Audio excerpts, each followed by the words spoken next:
He's a Heisman winner, a two-time national champion, and now the starting quarterback for the Denver Broncos. It really was just the grace of God that pulled me through. Meet NFL star Tim Tebow on today's 700 Club.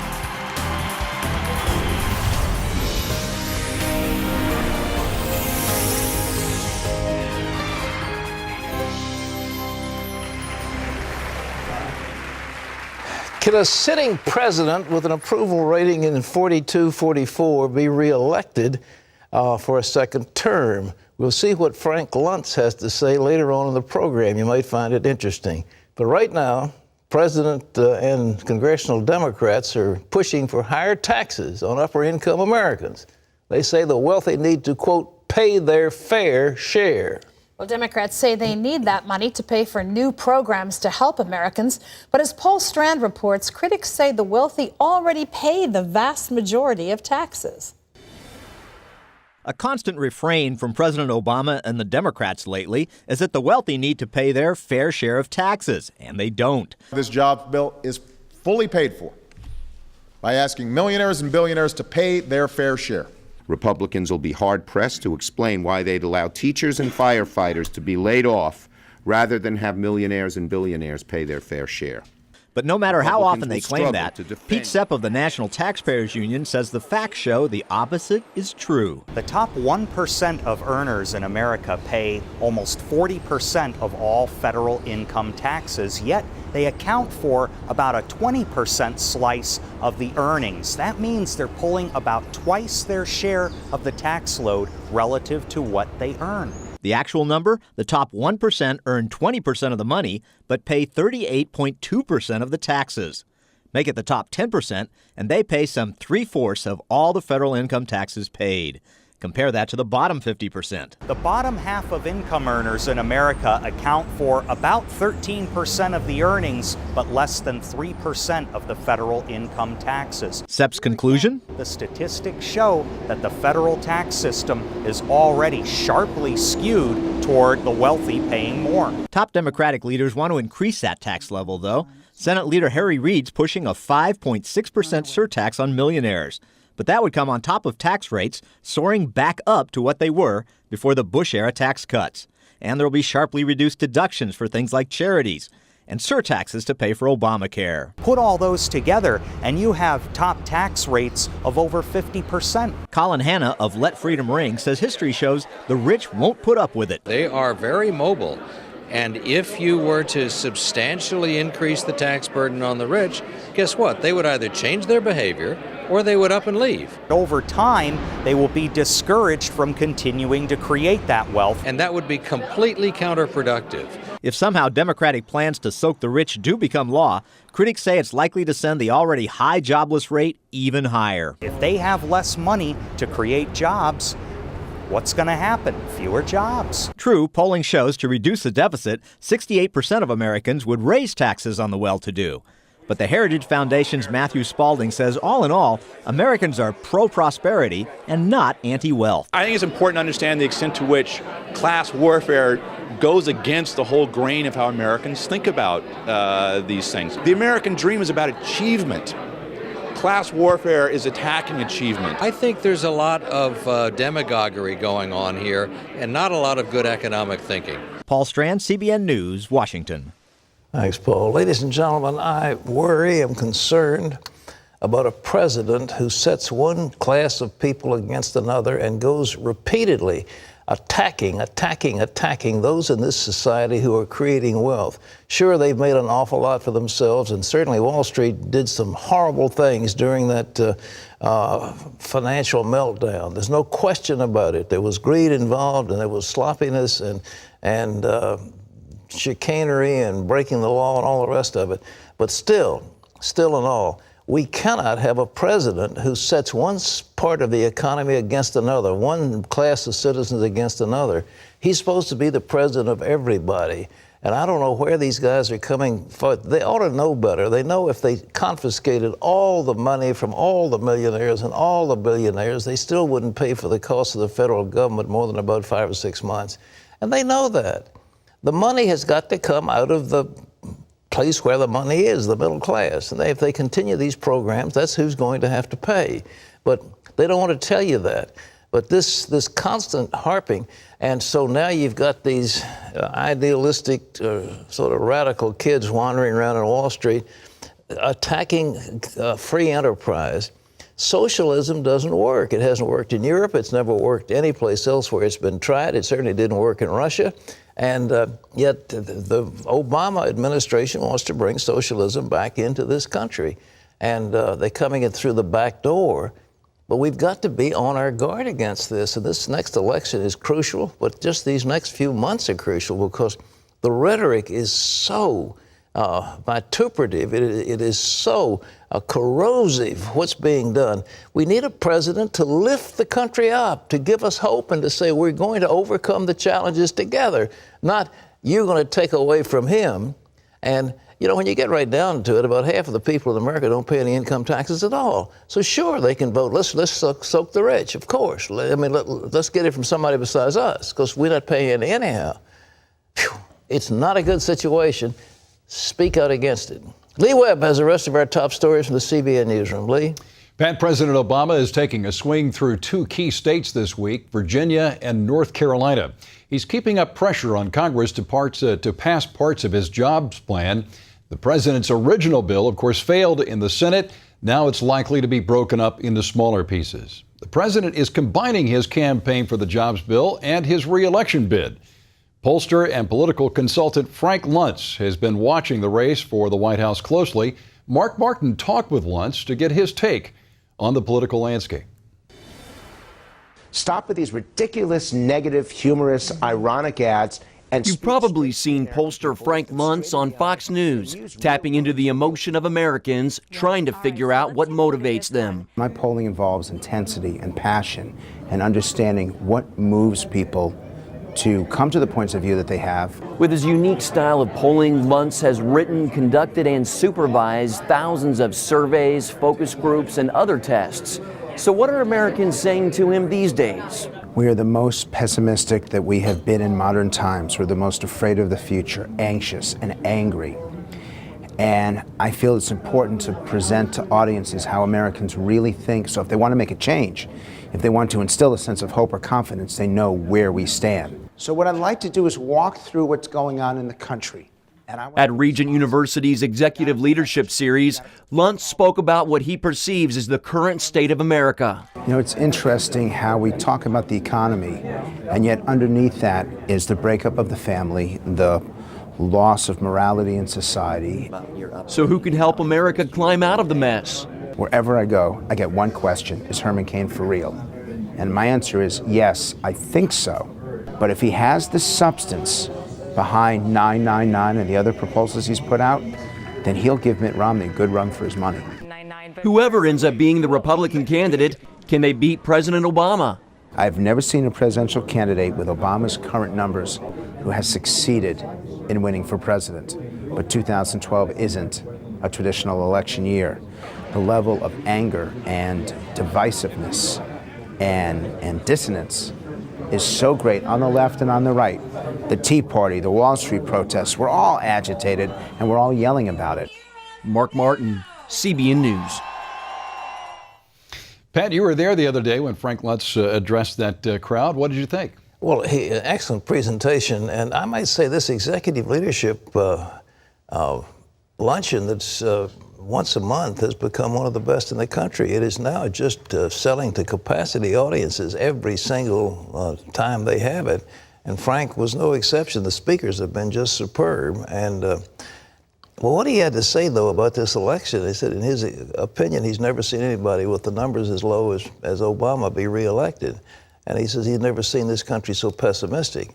Well, why are we pessimistic? We need a message of hope. That's what Ronald Reagan did. It's morning in America. You know, he got this country up, and we responded.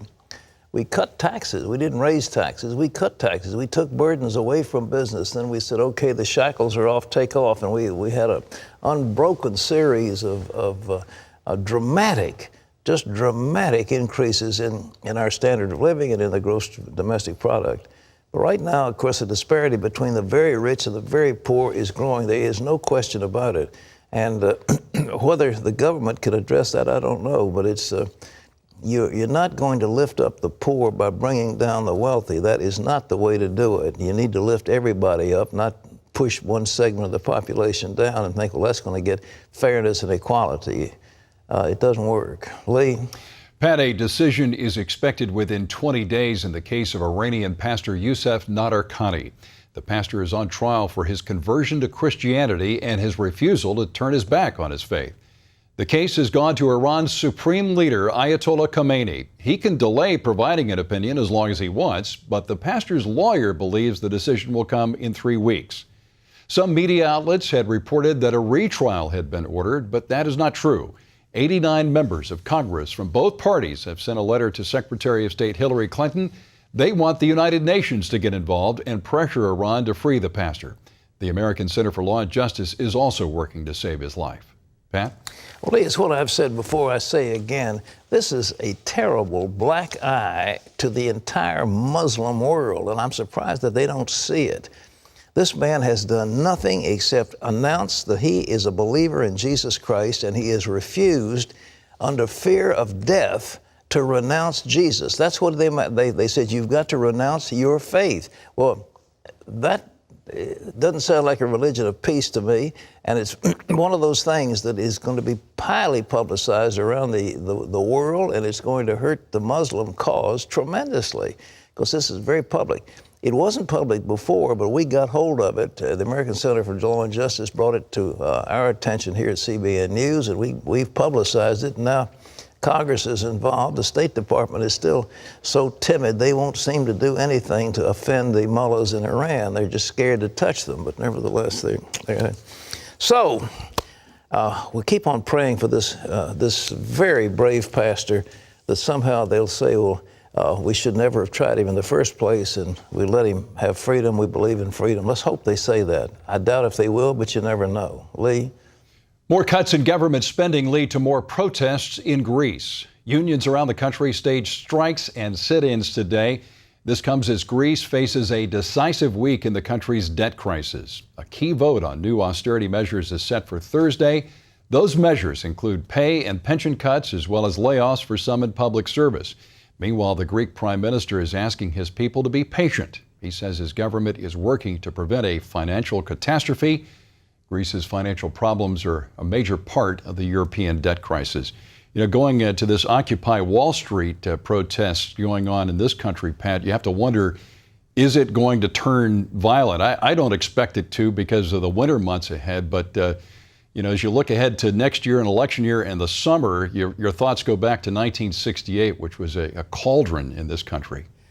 Well, the match to the kindling is being provided by our noble president, and he is exciting people to revolt. But what I believe the Lord told me at the beginning of this year was that there was not the will in America to restrain our spending, that we didn't have the will to cut back as we should, to balance our budgets and to bring our fiscal house in order. But it's much worse in Greece. And these people are so used to socialism, so used to handouts from the government, that they don't want to give them up. They don't seem to think that the government doesn't have money unlimited. Only God has unlimited supplies of money, and the Greek government doesn't have it. So what's going to happen is going to be a massive default. If they keep this up, it can get worse. I think the most important thing for the European Union to do is not to bail out Greece anymore, but to go through what amounts to a bankruptcy and say, you know, you're going to default. We'll let you default on your obligations, and we will guarantee a fund which will pay back 50% or 40% or 25% to the bondholders, whatever the number they work out, and say that's it. And Greece, if you don't get your act together, you can starve. And I think that's what's going to happen. The European Union can't continue to bail out these sick economies. So sooner or later, they're going to have to tell Greece, get your act together. Now, whether the people will buy it or not, it looks like a revolution. It could be a war. And that contagion could spread. So hold on to your hats, ladies and gentlemen. A tiny little country could bring us all down. Terry? Well, speaking of getting our acts together, up next, he lives on a teacher's salary, but don't call him one of the 99%. Danny Kofke shares a page from his Book of Financial Wisdom to show us how to make the most out of our money. Plus, our chat room is open. We want to hear from you. All you have to do is log on to cbn.com, send us your questions, and we're going to be bringing it online with them later on today's 700 Club.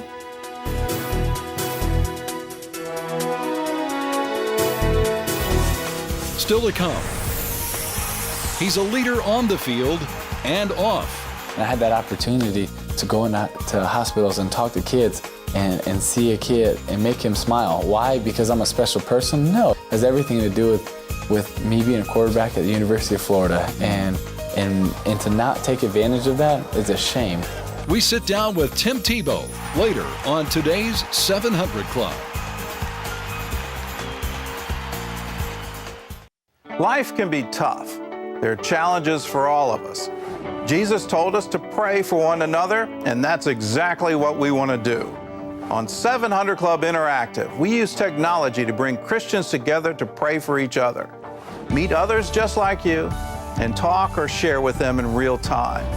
Watch God work miracles in people's lives. Be part of 700 Club Interactive. Weekdays at 9:30 on ABC Family. Hi there, neighbor. Pat Boone here from my good friends at Swiss America, the company that makes retirement dreams come true with gold. A lot of folks are shifting a portion of their retirement funds into a new precious metals IRA with Swiss America. And since 2004, these IRAs are up in value over 150%. I've been a very satisfied client of Swiss America for many years now because they believe in honesty, fair prices, and superior service. It's time to put your financial future on a gold standard right now. I own gold because it's a hedge of protection for my family. Even my grandkids can see that our paper money is becoming less valuable every day. So call or visit Swiss America now. Ask for the Pat Boone free DVD and gold IRA kit. Get the best education you can on gold, the best asset to own during these uncertain times. Call or visit online now. Tomorrow, she needed the cash. And the ad said, earn the sum of up to $1,500 a day, female-owned and operated, fun, friendly, safe work environment. And took the first job she could find. I thought, wow, that seems almost too good to be true. How this mom became a madam. And I just couldn't stop scrubbing my body enough. I just felt so dirty. Tomorrow on the 700 Club. Well, the down economy has Americans up in arms and politicians at each other's throats. But what's the answer? Author and teacher Danny Kofke says the solution starts at home. Banks got bailed out. We got sold out. We are the 99%. Throughout the country, angry mobs vent their anger with the economy and with Wall Street. And then this is not only happening to me, but to a lot of people. So do something to make America live again. Hundreds swarm major cities like the Big Apple to protest. We're getting budget cuts, we're getting job cuts, and the very wealthy are getting tax cuts. That's not fair. But are Wall Street and what many Americans call corporate greed entirely to blame? The number one thing that has gotten people in trouble nowadays is they don't know where their money is going. Author Danny Kofke argues it's up to every American to look out for his or her own financial future, especially when the government can't. He and his family live comfortably on a modest $40,000 teacher's salary, not even close to the $250,000 that some in Washington define as rich. In his book, A Simple Book of Financial Wisdom, Kofke explains how a family of four can live on a single salary, save over $5,000 a year, establish an emergency fund, and set aside money for college and retirement. The father of two delivers a plan that he believes can solve the economic crisis one household at a time. Sounds too good to be true, but he says it really is true. Danny Coffey's joining us now, and welcome him back to the 700 Club. Danny, good to see you. Hey, seeing you. Thanks so much for having me back on. I was so amazed the last time to read about the fact you and your wife had vacations in Europe, and you went hither and yon, you bought nice things, and yet you had a limited income, about $20,000, whatever it was, and you saved all kinds of money. What's the secret? I think for most people, you just have to know where your money is going. There's two ways to make more money. Either A, get a higher paying job, which let's face it, it's a little more difficult than it was 5 years ago for most. Or B, you have to cut back on what you are spending money on. And most of us have areas in our lives that we overspend in. So tracking your spending, seeing where that money is going, then you're able to cut back in certain areas and put more money back into your pocket. Give me the top 3 overspending areas where we could cut back. Definitely eating out. A lot of people eat out meals. Personally, I brown bag lunch to school most days, eat my lunch. Don't have a lot of time anyways as a teacher, but that's a big area. Cell phones, that amazes me when we think about how much money I see people all the time walking around with the smartphones. And I didn't realize I just got a phone in August that I could text. Sent my first text message ever in August, and we have a cheap one, and it's still $30 a month. So some people are constantly connected to the internet. I mean, those plans can be $80, $90 a month. So that's another big area. That's $1,000 a year, and eating out, you could go $500 a month easy or more. Easy. Well, let's just say Monday through Friday you eat out lunch. We're going to keep it cheap. Fast food, we'll say $5 a pop. Most of us won't think twice about spending $5 or even miss it. But add that up. $5 a day is $25 a week, $100 a month, or $100 a month, $1,300 a year. $1,300 a year is a lot of money for most people. And that's after-tax money, too. Yes. All right, well, what else can they save money on? Well, I think we think about cable TV and satellite. We're fortunate. We still have satellite, and it's something that we pay a decent amount for. But if push came to shove, that would be one of the things we would get rid of, because think about, on a satellite, I probably have 400 stations I can watch. Yeah. I watch maybe 20 of them. So is it really a need? No, for most people it's not. You can get it free over the air. It's free. That's right. That's right. So that's another thing. The home phone plan, now that a lot of people are using cell phones, some people can take away that home phone plan because they don't need it anymore. Yeah. And in your life, you've accomplished, your salary for between the two of you was $40,000. Mm-hmm. Now, your wife was able to stop work and look after the kids. Yeah, she was. She stayed at home for 7 years. She actually just went back in September to teach preschool. My 4-year-old, she actually is her teacher. And not making a lot of money, so it definitely doesn't add a lot to our income, but it's something that it's best of both worlds. She gets to be our teacher, and also we make a little extra money. People made fun of you, didn't they, when you were doing this? Tell us about it. Yeah, they did.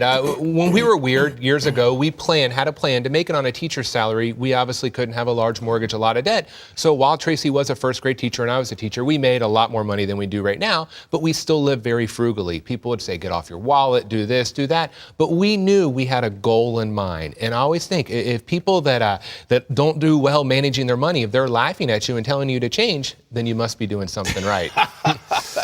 All right. Well, what's the hardest rule that you follow in this? Well, probably being mocked and not being able to buy everything I want. I'm like anyone. If I see someone driving a convertible BMW, of course I want it. So that probably is the biggest thing. But the good thing is with us, I tell myself I can have it, but something has to give. Either A, I'll have to get a higher paying job. Mm-hmm. B, I'd have to get a second job and see less of my family. Or C, Tracy would have to go back and get a higher paying job. And so far in the last 7 years, not one materialistic thing has made us want to change the way we're living. Well, you can save an awful lot in cars. The automobile, I mean, what are you recommending? A 2 or 3 year old car? Definitely. The depreciation factor is so huge, right, when you drive a brand new car off the lot. Yeah. So yes, you can get a reliable used car, 2, 3 years old, and save a lot of money doing it that way. Now, you've got a little girl, and you're teaching that little girl the principles when she is, 3 years old? Yes, we started when she was 3 with basic chores, savings, spending, and giveaway jars. So she would get paid at the end of the week, and money would go into each of those jars. And then as she got older, once she turned 6. You got a saving jar, a spending jar, and a giveaway jar. Correct. And she would get paid like $1 a week, so she would first know to put money in the giveaway jar, 10% in the giveaway jar, 25% in the savings jar, and the rest would go in the spending jar. Just that lesson alone right there. Most of us followed that in our lives, even as we got older, earned more money. You gave away 10% first, you saved 25%, then you spent the rest. I don't think our country would be in the mess that we're in right now. What happens to the little girl? I mean, did she learn those lessons? She did now, and she shows me some things by now that she spends her own money, because now she's 7. So when we go to the store, of course she sees things that she wants. We never have an argument. We'll go home and check your jars. If you have enough in your savings or spending jar, you can buy that. And she saves up to buy her own things, and it just shows she doesn't spend money frivolously because she knows she has worked for it. And actually, when she turned 6, we upped it a little bit, and now to earn her money, she has to take out the garbage, and she also has to clean her bathroom, which includes scrubbing the toilet. She's a 6-year-old, she's taking out the garbage? Yes, but I wanted to teach her at this point, now that she knew how to manage money, if you work harder than most, because most 6-year-olds probably aren't scrubbing their toilets, if you go above and beyond, you'll get rewarded, because I gave her a little raise too in her allowance and she gets paid more. But I wanted to teach her that if you go above and beyond what others are doing, you'll be rewarded. She'll be a millionaire by the time she's 21. I mean, that's fantastic. Yes. Well, how's your book been catching hold? Are you having a lot of people who say, Danny's got the answers? Yes, I do. Unfortunately, a lot of people, I've had some comments saying, try living off 40 grand a year in New York City. And there's some people that down it. But the thing is, you have to do what's right for your family. I chose not to live in New York City because I knew the cost of living was high. So we make it work for us. And I think when it comes to our finances, you have to do what's right for you and your family. This is what's right for my family, for Tracy to be able to stay at home, raise our girls, live on a teacher's salary. That works for us. For some people, it's more important to drive a fancy car, have a bigger house. Have at it. If it's better for your family, then go for it. But you just have to stay true to yourself. How much have you saved over the years? Over the years, we have a 1-year emergency fund in place, but we also invest each month for our retirement. So right now, we're on track to retire as millionaires once we hit 65 because of compound interest, the magic of that. Dollar cost average, every single month we invest a set amount in mutual funds. And then over time, 30 years from now, we should be millionaires if it holds true. You're one of those terrible millionaires that Schumer wants to get. Huh? That's true, I guess. I know, that might be a whole nother discussion. Listen, ladies and gentlemen, Financial Wisdom, a simple book. And Danny Kofke, this is good stuff. I mean, the man's amazing. He's simply amazing of what he's done, how he's done it, and how he's built up money. He's bought some real estate. He's just had all kinds of wonderful things happen. And Danny, you're an example to us all. So thank you so much for being here. Well, thank you so much for having me back on. I've enjoyed it. Thank you. If you'd like to learn more, go to cbn.com. Terry? Coming up, NFL quarterback Tim Tebow on playing the toughest position in sports. You're in the huddle. All of those 10 guys are looking at you, and it's your responsibility. And if you fail, it's on you, not on anyone else. And I just kind of love that pressure about it. Find out how he handles that pressure later on today's show.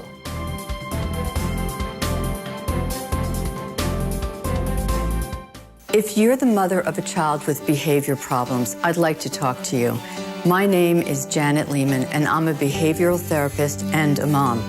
I know what it's like when the child that you love becomes a defiant, out-of-control child who disrespects you. That's why my husband James and I created the Total Transformation, the program that tens of thousands of moms are now using to turn around their child's behavior. If you've heard about the Total Transformation and wondered if it will work for you, now you can try it for free.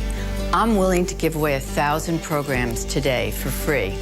All you need to do is get the program and let us know how it works for you. We'll let you keep it for free. I know the Total Transformation works because I used these techniques with my own son and with troubled kids for over 30 years. Let me prove to you that it works by giving you the program free. Call the number on your screen now to get the Total Transformation free.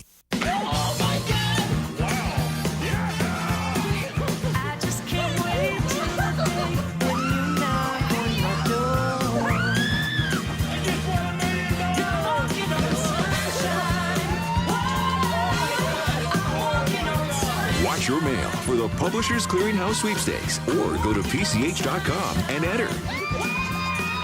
November 30th, you could win $1 million plus $5,000 a week for life. To see this week's most viewed stories, go to cbn.com.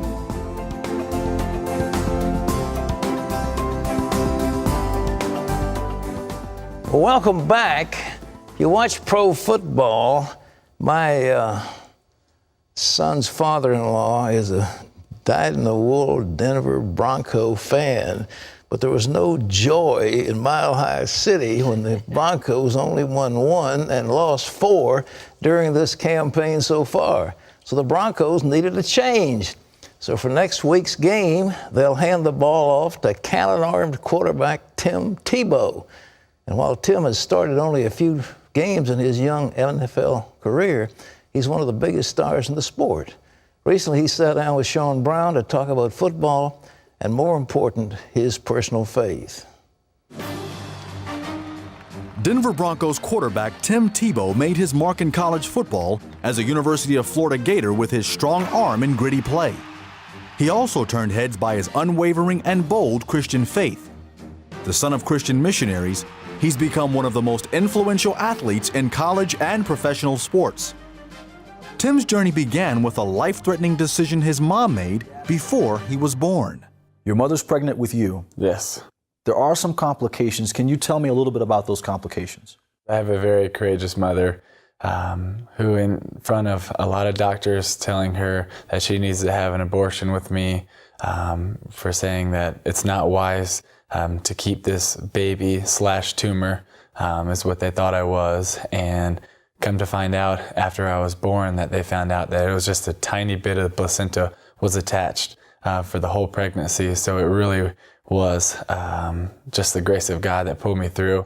But your mom, she had a choice to make. But at the end of the day, it wasn't a choice for her. It wasn't a choice. She was never going to choose to not give me a chance. She was always determined, no matter what the outcome was, that she was going to give me a chance, because it was already predetermined in her mind. The grace and the amazingness of God and how He can do anything, and she was going to trust Him with it. He was born Timothy Richard Tebow, and when he was 3, his parents moved the family to Duval County in Florida.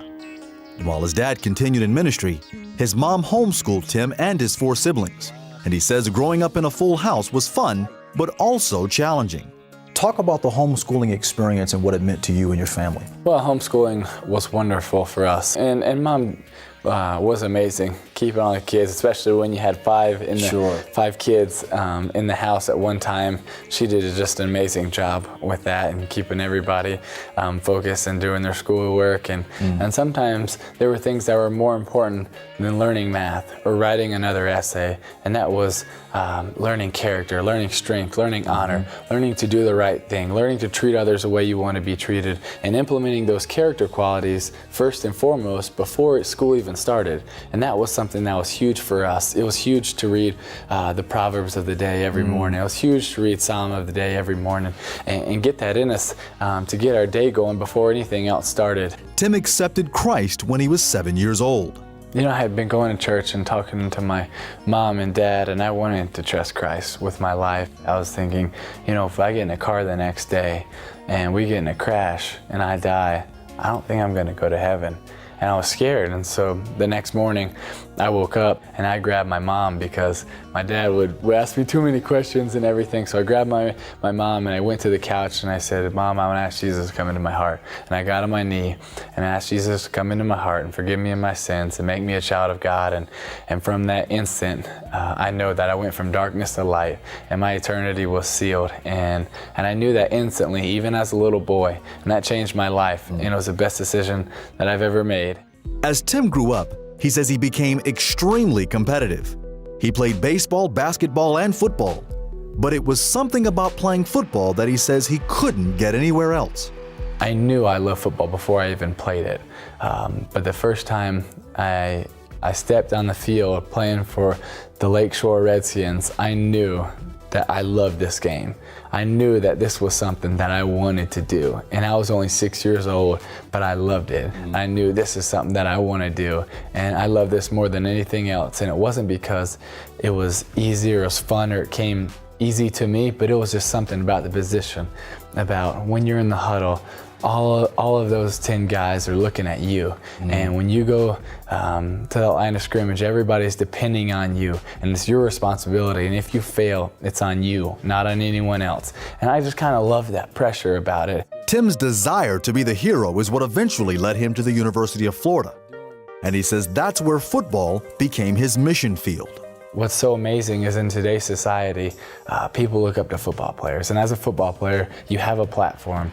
And so much more important than any touchdown or trophy or anything you can win with football is taking that platform to be able to influence people. My dad told me at an early age, he said, you know, Brett Favre can go into any school and share any message he wants around the country, around the world. He said, when you're in that position, you can go and you can share your message anywhere. And that was something that really hit me and something to share with me a lot. Do you hear your father's voice saying, son, that's going to be you?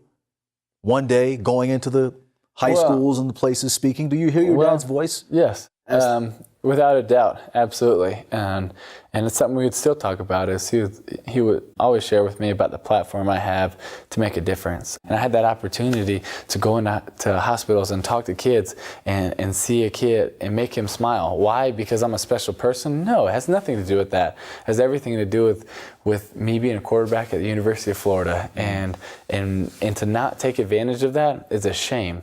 From 2006 to 2009, Tim had a stellar college football career. Within those 4 seasons, he helped lead the Gators to 2 SEC championships and 2 BCS championships. Then in 2010, he entered the NFL draft and was selected 25th overall by the Denver Broncos. Tim is now in his sophomore season and was recently named the starting quarterback. When he's not on the field, you'll probably find him in the gym or working for his charity, the Tim Tebow Foundation. He's also written a book entitled Through My Eyes, and he says that while fans may see him as the quarterback for the Denver Broncos, he hopes they'll also see a reflection of God's love. I hope that they say, this is a guy who, number one, loves the Lord, but he also loves people, and he wants to make a difference in people's life. And he wants to help everyone he comes in contact with. And he is genuine, he is real, and he cares about people. And it's not all about scoring touchdowns or being famous or anything like that, but it's about relationships, it's about making a difference in people's lives, and at the end of the day, it's about glorifying God. What an amazing athlete. What an amazing quarterback. He's big, 6'4", 250 pounds or something. Isn't it refreshing to see an athlete who understands the value of the position, assumes the responsibility, and goes for it? He's terrific. And I mean, he's just astounding. I'm glad the Broncos finally woke up and put him in where he should have been. They've been holding him back, but He's an amazing young man. Well, for more Tim Tebow, check out his book. It is called Through My Eyes. This is available in stores nationwide.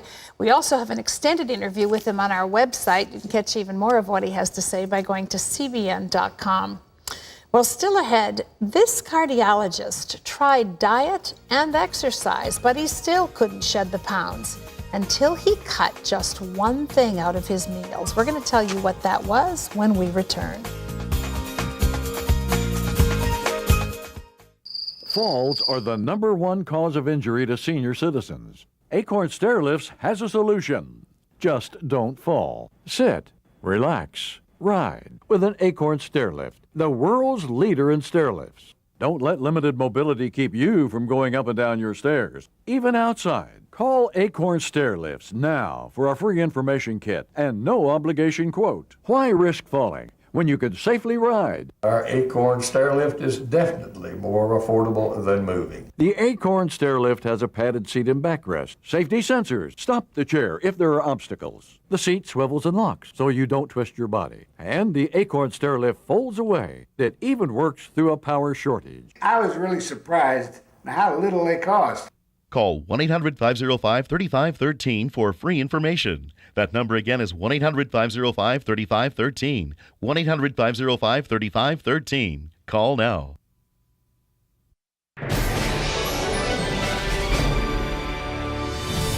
Welcome back to the 700 Club. Thousands of people gathered in Washington, D.C. Sunday to dedicate the new Martin Luther King Jr. Memorial. The 4-hour event featured tributes from members of King's family, a variety of clergy, gospel singers, and more. Congress approved the move to honor Dr. King in 1996. The memorial stands on the National Mall between the Lincoln and Jefferson memorials. Organizers say they relied on God to see the project completed, and President Obama used Dr. King's legacy to encourage a nation plagued by economic uncertainty. Much of Thailand, Cambodia, and Vietnam are underwater after continuous monsoon rains. This past week, floodwaters reached central Thailand, including the capital city of Bangkok. CBN Thailand teams are on the ground in some of the hardest hit areas. Staff are working with military officers and area churches to coordinate relief efforts. More than 2,000 relief bags are being distributed. They're full of canned food, noodles, milk, water, candles, soap, toothbrushes, and other essentials. And you can find out more about what CBN is doing around the world by logging on to cbn.com/international. Pat and Terry will be back after this. Do you have wrinkles and sagging skin? Would you like to remove years of aging from your face in about an hour? Now you can with Lifestyle Lift. This amazing procedure takes about 1 hour right in our office. See the difference immediately. No general or IV anesthesia. Return to your activities quickly. Call today to learn how you can receive a free laser treatment. That's right, a $950 value, free for a limited time only. It gave me back all of my confidence. Call Lifestyle Lift now for your free laser treatment. Something inside of me just told me I need to get checked out. The doctor said we found something and we need to get into surgery. Beth Gomez had stage 3 colon cancer. So we scheduled an appointment for a second opinion at Cancer Treatment Centers of America. To find out more about treatment options for complex and late-stage cancer, go to cancercenter.com. You'll be able to see our treatment results for many types of cancers and how they compare to national averages. You can also check for participating insurance plans. At Cancer Treatment Centers of America, every resource, every one of us, everything we do every day is focused on you, our patient, your treatment, your healing, your survival. You had a whole team. I wasn't just going to fight this battle. They were going to stand beside me and fight it. Our physicians, clinicians, and nurses are highly experienced and dedicated. We use state-of-the-art technology and give you treatment options you may not even know exist. Cancer makes you really appreciate what's important in your life. Please call or go to cancercenter.com today. Cancer Treatment Centers of America. Care that never quits. Tomorrow, she needed the cash. And the ad said, earn the sum of up to $1,500 a day, female-owned and operated, fun, friendly, safe work environment. And took the first job she could find.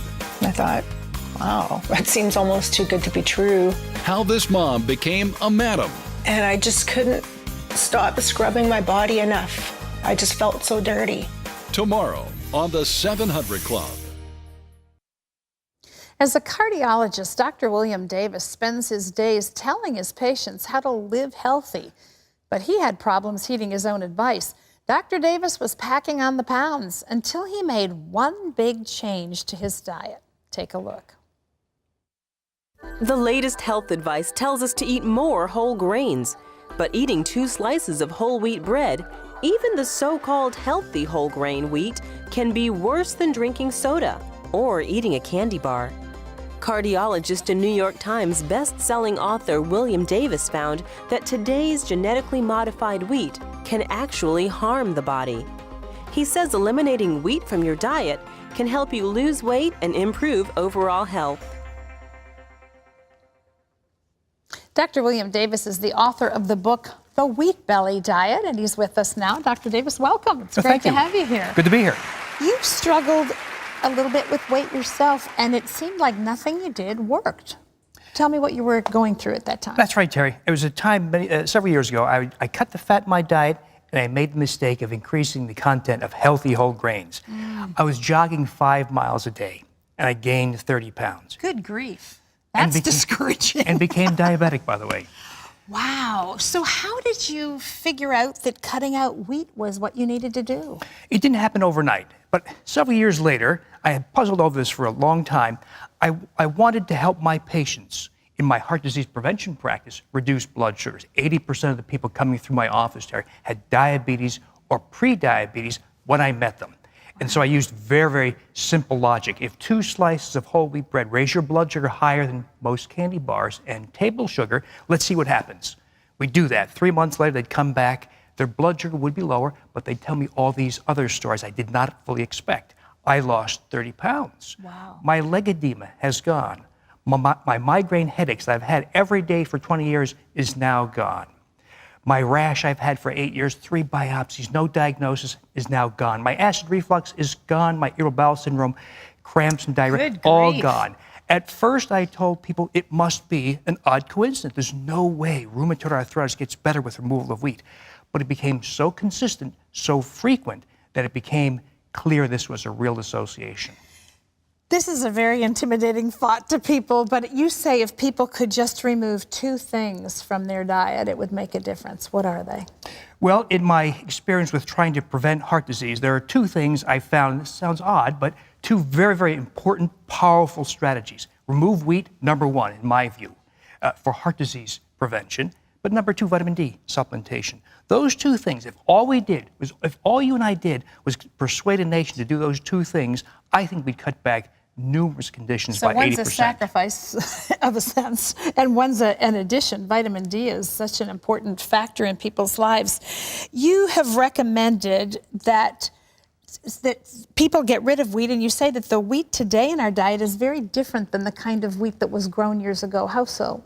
That's right. That's a crucial point to make. The wheat of 1,000 years ago, wheat of the Bible, is very different from what we're being sold today. Now, this was not evil. This was the work to increase yield, to increase the number of people who had access to food worldwide. But the unintended change was incredible changes in this plant's genetics. If you look at modern wheat, for instance, it's a 2-foot-tall plant. It's not the 4.5-foot, 5-foot-tall amber wave of grain we all think of. It's a 2-foot-tall, short, stocky plant created for increased yield. Now, those outward changes are accompanied by very substantial internal biochemical and genetic changes as well. Let's talk a little bit about what you have here, because I think when people talk about going wheatless, they just kind of gulp and think, but it's in everything. And I was astonished to find that it really is in so many things. Can you talk about some of the things that you've got that are substitutes here and the alternatives that it offers us? Sure. So if we go wheat-free, that cuts out a lot of foods, and we don't want gluten-free. That's confusing because gluten-free foods are made with cornstarch, rice starch, tapioca starch, and potato starch, which raise blood sugar, cause other problems. So what I've been doing is reimagining these foods without wheat, yes, but without those high sugar, high carbohydrate type foods. So gluten-free isn't the thing you're looking for. That's right. Wheat-free. Wheat-free, and let's replace it with healthy, real foods. So what's in these bags? This is an apricot scone. It's quite delicious. It's very simple. This is one of the most foolproof recipes I've come up with. It's not a lot of oil, so it's quite light. It's not very sweet, as a scone would not be sweet. So you might want to add a little, say, fruit butters like pumpkin butters or apple butters. I like those better than preserves or jams, not so much sugar. Yes. And you've used coconut flour for this? And you'll find that the basic ingredients to make these kinds of recipes is nut meals like ground almonds. You can buy them ground, you can grind them yourself. But if you want a fluffier, lighter texture, you can use coconut flour. A lot of these recipes, for instance, are about 1.5 cups of coconut flour, I'm sorry, 1.5 cups of ground almonds, and then 2 tablespoons or so of coconut flour. It provides a light texture to it. Okay. And what is this? Because dessert would be, I see some of these look like desserts, and that's a biggie. That's one of my favorites. This is chocolate almond biscotti. This takes a little bit more work because biscotti is a twice-baked biscuit, of course. You bake the loaf, you have to take it out of the oven, slice it, bake it again, take it out, turn it over again, bake it again. But you get this more crispy texture. This is a chocolate lover's dream. It's got chocolate chips, use dark chocolate, of course, cocoa, and if you want to, you can melt your chocolate, sweeten it with something benign like stevia or Truvia, dip it in, and you've got chocolate. And by the way, you can have that. You don't gain a pound, your blood sugar doesn't go up, you trigger no inflammatory phenomena, you can enjoy it and be healthy. I've had it for breakfast many times. What's this? This is soy flour. This is chocolate coconut bread. Now, some people don't like coconut. You can make just a coconut bread. So this is also ground almonds. I used a tablespoon or 2 of soy flour to make it a lighter, more bread-like texture. And this is flaxseed meal. Flaxseed is a small ingredient in the carrot muffins, or carrot cupcakes in this case. These are carrot cupcakes. They taste just like carrot cake. So they're wonderful. They have shredded carrots and orange zest and some flaxseed for fiber, and they're cupcakes good enough for breakfast. I want to say that you alluded just a few minutes ago to some of the amazing results of taking the wrong kind of grain, the wrong kind of wheat out of your diet. If you'd like more information on Wheat Belly Diet, you need to check out Dr. Davis's book. This is available in stores nationwide, and some of the crises medically and maladies that people are facing are just so easily remedied by simply getting this out of your diet. It's quite amazing. Thank you for being with us. Well, thank you, Terry. Great work. Pat, over to you. Man, don't you wish it would work? Let's hope it does. So anyhow, let's go for almond flour, coconut flour. Sounds pretty good. Well, still ahead, it's time to bring it on with questions from our live chat room. Marilyn says, my grandson is abused by his stepmother. I've talked with my son about this, but he refuses to believe me. What should I do? Well, we'll tackle that question and more later on today's 700 Club. Billionaire. I just can't wait till the day when you knock on my door. I can't believe it. This is fantastic. Walking on sunshine. Wow. Is this a joking on sunshine? Watch your mail for the Publishers Clearinghouse Sweepstakes or go to PCH.com and enter. November 30th, you could win $1 million plus $5,000 a week for life. Here at CBN, we see incredible things happen when we stand together. That's why we want to thank the thousands of you who recently pledged to join the 700 Club. Your monthly gift makes it possible to bring crucial help to people who need it most.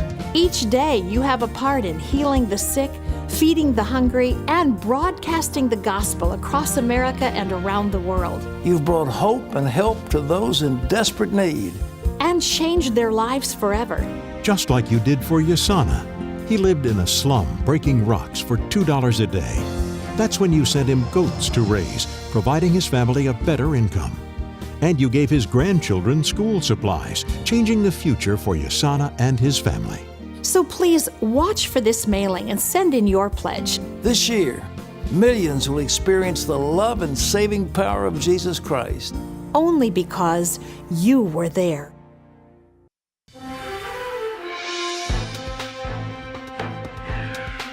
But we asked you to submit your questions online. And Pat, this first one is from Marcia, who says, my grandson is abused by his stepmother. He's only 8 years old, and she does things like lock him in a dark closet after telling him that monsters are in there. I want to get the authorities involved, but they won't do anything unless my grandson speaks out, which he won't do because he's afraid. I talked with my son, who's married to the stepmother, about this, and he refuses to believe me. He says his wife is a good mother. What advice do you have? That is really a tough one. You say abuse. She's not sexually abusing him or apparently beating him, but it's emotional. Emotional, psychological. Well, that's horrible. Lock a kid in a closet and say there are monsters in there, and at 8 years old, frighten him to death. Who does that? Well, she's apparently evil. I don't know if it rises to the level where the state would intervene. You can call protective services, but what do? They take the child away from home, and then he... Well, and now it becomes your word against the word of the parents, which is pretty impossible. Impossible, you know, impossible. I think the best thing to do is for you to love that child, spend as much time with him as you possibly can. Let him know that Jesus loves him. Let him know you love him, and let him know that he's going to be okay. Give him a flashlight for the closet. Really, I mean, that's terrible. Awful. It's really awful. That rises to the level of abuse. You could tell your son that if he doesn't take care of this, that you're going to call the authorities, and maybe the threat of that might get him, spur him to action. Yeah. You can always, the cops show up and say, I hear you got a little boy locked up in a closet. You know, what's the deal? I mean, that's child abuse. Yeah. All right. This is Tricia, who says, my husband left me 3 months ago because he said he was attracted to other women. He hurt me so much. While I pray for his salvation, I don't pray for God to bring him back to me. Is it wrong that I don't want my marriage restored? No, it's not wrong. The guy's something wrong with him, and he's broken the marriage vow. Adultery is a grounds for divorce. He has never really been bonded to you. He's got a wandering eye, and he's attracted to other women. I mean, he said vows when he was married to you. You know, I'm going to love you and I'm going to cherish you and all this, and he broke his vow. So it's not wrong that you don't want to get back together with him, and I think that there's a biblical reason to leave. Well, and he's left, so I mean, I think she's got. So I think you ought to go forward and you know, sever that marriage and get on with life. I really believe so. I mean, is it wrong? It's God hates divorce. The Bible says He hates divorce. He hates putting away. He hates this kind of thing because He knows what destructive behavior there is. But at the same time, you're better to do it before you start having children. The children get hurt by this conduct because your husband's going to keep on doing it. So you made a mistake. She's praying for his salvation. Yeah, so well, she you can has do a that. Of course, pray for him and love him, but you know, treat him like an unbeliever. And what would you do with an unbeliever? You'd pray that he might find the Lord. All right. This is Laura, who says, our daughter is in college right now, although she still lives with us. She told us yesterday that she wants to move out, but as her parents, we don't feel it's a good thing for her to do until she finishes her studies and she gets a car. I've prayed for wisdom, and I still don't feel good about it. What do I do? If she's 18, she's emancipated, and under the law, she can move out. It sounds like she's making a terrible mistake. She's got a real good deal with you. And along with that independence will come lifestyle choices that will be very hurtful to her. The question is, if you want to keep her from doing it, say, look, we're not going to pay the bills. You can move out if you want to, but you got to raise your own money. And all of a sudden she says, whoa, I didn't understand. Yeah, it's kind of hard to imagine how somebody in today's world could move out without a car because... Well, you can take the bus. There are buses and other public transportation, or you can walk, or you can get a bicycle. Yeah, well, that's true. Free bicycle. That's true. I mean, I think also as a parent, you know, if she's dead set on that and you have a good relationship with her, you could participate in being sure that she goes into a healthy living relationship or you know, situation and help with the decision making in that. Kids leave home, they stay in a dormitory, or they stay in an apartment complex that the school has, and so they do really leave home when they go to college. Yeah. So maybe actually, there are some parents that would be very glad that their daughter had the desire to leave. Yeah, we're free. All right. Okay, this is Melissa, who says, our family is struggling financially. We can't pay our mortgage, and now it's getting to the point where our tithe to our church is taking away from paying our bills. I pray, but I don't get an answer. Why? Well, I think the answer's in the Bible. You know, the Bible says, shall a man rob God? If you really want his blessing, be faithful with your tithe, and then you've got God as your financial partner, and you have every reason to ask him for his blessing. So that belongs to him. So you remember that little girl that had the little, you know, something for giving, something for saving. You need those buckets. I don't think you're managing your money properly. That's the thing. You need to get a budget. You need to say, what can I cut back of expenditures? You know, am I living in too big a house? Have I bought too much car? Have I got too many obligations that I can cut out and come back on? And I think you just need some financial help, but don't rob God at the same time. Well, thank you for your questions. That's all the time we have for today's show. Tomorrow, a mom's so desperate to keep her kids, she sold her body and was in danger of losing her soul. Plus the latest thriller from author Joel Rosenberg. You don't want to miss that. See you later. Tomorrow, she needed the cash. And the ad said, earn a sum of up to $1,500 a day, female-owned and operated, fun, friendly, safe work environment. And took the first job she could find. I thought, wow, that seems almost too good to be true. How this mom became a madam. And I just couldn't stop scrubbing my body enough. I just felt so dirty. Tomorrow on the 700 Club.